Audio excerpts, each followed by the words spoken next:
Ma'am, আপনি যেহেতু বিভিন্ন দেশে বিশেষ করে মধ্যপ্রাচ্য, সেন্ট্রাল এশিয়া এবং নর্থ আমেরিকায় কাজ করেছেন, এই জায়গার মার্কেটগুলোতে যেটা দেখা গেছে যে বিভিন্ন ধরনের চ্যালেঞ্জ আপনি পেয়েছেন। কাজের ক্ষেত্রটা এবং চ্যালেঞ্জগুলো নিয়ে একটু শুনি যদি।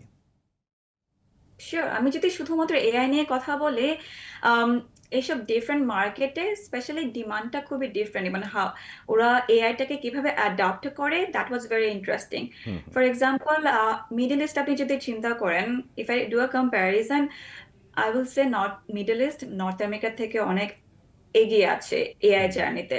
আচ্ছা। ওরা স্পেশালি ওদের গভর্নমেন্ট, ওদের প্রাইভেট ফিল্ডে, they have intentionally invested in it for quite some time. Hmm, hmm, hmm. So সেজন্য ওদের মেইন ফোকাসটা থাকে compliance, trust issue, data quality issue ওখানে।